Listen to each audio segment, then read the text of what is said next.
Hello and welcome to Forever Sports. And not good news if you're a Sharks fan with the confirmation that Makazole Mapimpi has officially received a 3-match ban for his eye gouge against Cardiff in the URC a few weeks ago. That clip obviously going pretty viral on social media and lots of calls for a big punishment. And it's quite a complicated punishment in terms of how they got to the 3 weeks because there was mitigation, for example, in terms of accepting the charge. There was an additional week for a repeat offender and the likes of that. So in the end, it is 3 weeks. That is the main thing. We're going to break down the judgment in just a second and then talk a little bit about whether it's fair or not as well. Before we do that, please do smash a like on the video. Please do subscribe to the channel as well. So we had a hearing this week, and the citing commissioner in the report said that Sharks player Makazole Mapimpi was charged for an act of foul play in the 52nd minute under Law 9.12.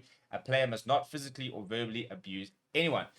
Saying physical abuse includes but is not limited to biting, punching, contact with the eye or eye area, striking with any part of the arm, shoulder, head, or knee, stamping, trampling, tripping, or kicking. Dave Martin, by the way, was the judicial officer, said that Makazole Mapimpi had accepted that he committed an act of foul play, which warranted a red card. They then found that the incident met the red card threshold with a lower end point warranting 4 weeks. The player received 2 weeks mitigation due to his apology and full engaged participation in the disciplinary process. So basically, you admit to it, you say you're sorry, you kind of cooperate with whatever they need. And however, the player was previously cited for a similar offence in the EPCR in the 2022-2023 season, which resulted in a suspension. Therefore, the aggravating factor warranting a further 1 week suspension. There we go, the 3 weeks.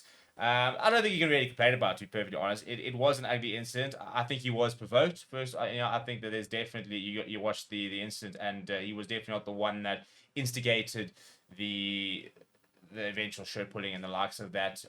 But at the end of the day, as soon as your hands come up above the shoulders and you're around the face, it's like it's a non-area you want to be in.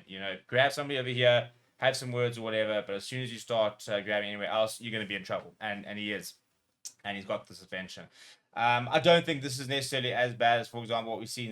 I think it was Makaloo and the way that he charged into someone. I mean, I think he got 4 weeks in the end. It was ridiculous. So I think it's fairly fair. I mean, the nice thing is it's a very transparent process, and this is what I think a lot of people want from the URC is very good at saying it. I must say they literally published the whole sort of image. They basically talk through.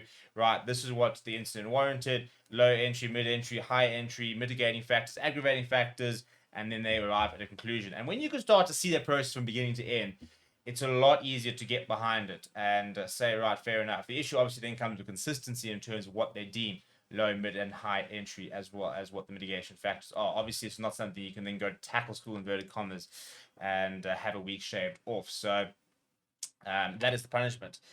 In terms of what it means for the Sharks, well, it's not ideal, is it? Because they're trying to very much get their season back on track, and he scored 3 tries already in 7 appearances. And the Sharks have got quite an important few games coming up. They've got the Bulls next weekend, the Lions after that, and in fact, the Lions got twice in a week. So they've got 3 local derbies that he'll then miss.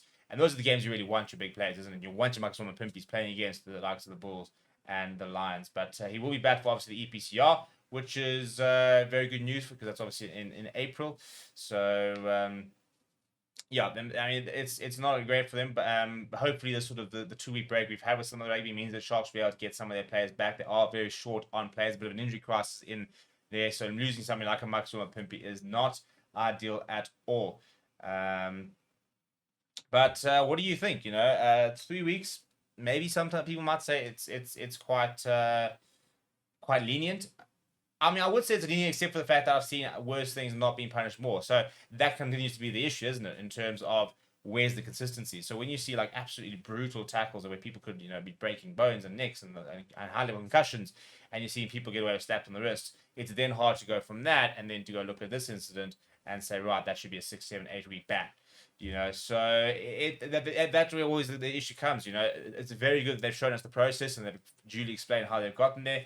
But again, there's going to be lots of question marks about consistency because there are players who now will sit there and say, well, what I did was not nearly as bad as that, and I got more, and that's where always the ambiguity comes in. So we need to make sure the process is very clear, which it is, and the more instance we have similar nature that then get similar punishments, the more we can then sort of start to actually grow a bit of reputation and a bit of